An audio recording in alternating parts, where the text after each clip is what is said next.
شەڕی فیلتەر و فیلتەرشکێن و چارەنووسی حکوومەتی ئیسلامی ئێران.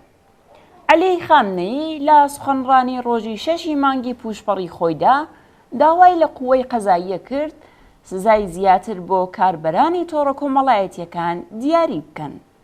ئەو لا کۆبوونەوەی قازیەکان و کارمەندانی دەستگای قەزایی داوتی ئەوەی کە ژمارەیەک بە کەڵک وەرگرتن لە فەزای مەجازی یان غەیرە مەجازی بەسەر ئەسابی خەڵکدا دەڕۆن و ئەمنیەتی زەینی خەڵک تێک ئەدەن و خەڵک دەترسێنن جێگای قبوڵکردن نییە. قووەی قەزاییە دەبێ بە داڕشتنی گەڵاڵە بە ئینزبات و یاسا و ڕێساوە بچێتە نێو بابەتەکەوە. لەڕاستی خامنەیی قسە لە ئەعسابی وردی خۆی و هەیئەتی حاکمە لە چالاکیە کاربەریەکان لە دنیای مەجازیدا دەکات. حکوومەتی ئیسلامی سەرجەم ئازادیە تاکە کەسی، سیاسی، کۆمەڵایەتی و فەرهەنگیەکانی سەرکوت کردووە و توانایی تەحمڵی فەزای مەجازیشی نییە. بە ملیارد دۆلار سەرفی گوردانە سایبریەکانی حکوومەت دەکرێت، بەڵام شەڕی خەڵک و حکوومەت لە حەوزەی تۆڕە کۆمەڵایەتیەکاندا بەرەو ڕووی شکستی ئابڕووبەرانە بۆتەوە. حکوومەت دەستی داوەتە فیلتەرکردنی هەموو ئەو سایتانەی کە لە کۆنتڕۆڵی ڕژیمدا نین.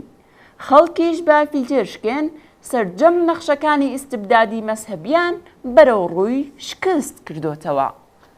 لەمڕۆدا بە بەرەکەتی بەرەو پێشچوونی تەکنۆلۆژی پەیوەندی گشتی دەیان ملیۆن لە خەڵکی ئێران بە ئاسانی دەستیان بە هەموو گۆشە و کەنارەکانی دنیا ڕادەگات و جنایەتەکانی ڕژیم لە کەمترین ماوەی ممکندا بە هەموو دنیادا بڵاو دەکەنەوە. دەستگای پشکنینی بیر و باوەڕی حکوومەت بە فیلتەر و بلۆکردنی سایتەکان، بە گرتنی هەڵسوڕاوانی سیاسی، بە بڕین و خاوکردنەوەی ئینتەرنێت و بە بردنەسەری هەزینەی کەڵک وەرگرتن لە ئینتەرنێت چووە شەڕی تۆڕە کۆمەڵایەتیەکان و تووشی شکست هات.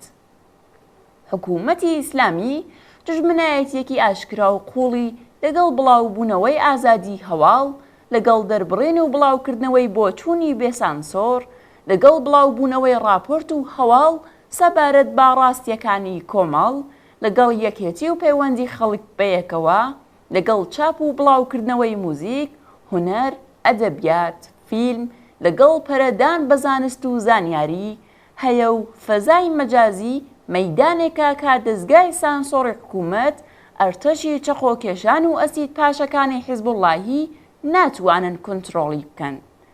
تەبلیغاتی کاربەدەستانی ڕژیم لە دژی ئینتەرنێت و هەوڵدان بۆ ئیسلامیکردن و یان لە ڕاستیدا کۆنتڕۆڵ و سیخوڕیکردن لە کاربەرانیش تا ئێستا هیچ ئاکامێکی نەبووە.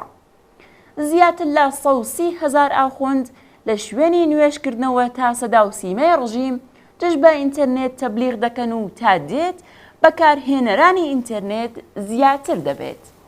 بە فەرمانی خامنەیی لە ژێرناوی ئاتەش بە ئیختیار لاتولوتەکانی حیزبوڵڵایان لە دنیای مەجازیدا بەسیج کردووە تا بە ئەکانت یان ناوی درۆینا دەست بدەنە دیفاع لە ڕژیم و دژمنایەتیکردنی نەیاران و بڵاوکردنەوەی هەواڵ و زانیاری ناڕاست. لە 44 ساڵی ڕابردوودا هیچ ڕێژەیەک لە سەرکوتی حکوومەتی ئیسلامی نەیتوانیوە خەبات و خۆڕاگری خەڵک تێک بشکێنێ و بێگومان ئەرتەشی سایبری بە کرێگیراوانی حکوومەتیش ڕسوا دەبن و شکست دێنن. ڕژیمی ئیسلامی ناتوانێت بە ملیۆن کەس لە دانیشتوانی وڵات لە فەزای مەجازی و ئینتەرنێتیدا کۆنتڕۆڵ بکات و ئەم نەعرەکێشانەی لاتەکانی ئەرتەشی سایبری حکوومەتیش ناتوانن خەڵک بەرەو ساڵان و سەدەکانی پێشوو بگێڕنەوە.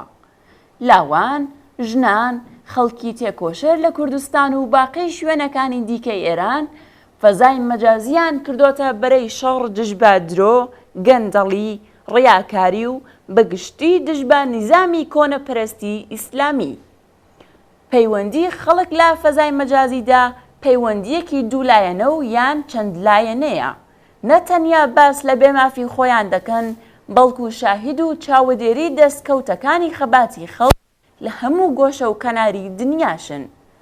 شەڕی فیلتەر و فیلتەرشکێن شەڕی درۆ و ڕاستیە. خەباتی دنیای نوێ و دنیای کۆنا کێشەی نێوان ئازادی و ئیستبدادا. ئەگەرچی دۆلارە نەوتیەکان و دەستگای سەرکوتی کۆماری ئیسلامی لە پشت درۆن، بەڵام توانایی خۆڕاگریان لە بەرانبەر ڕاستیدا نییە. لە شەڕی ئازادی و ئیستبداددا ئازادی سەردەکەوێت.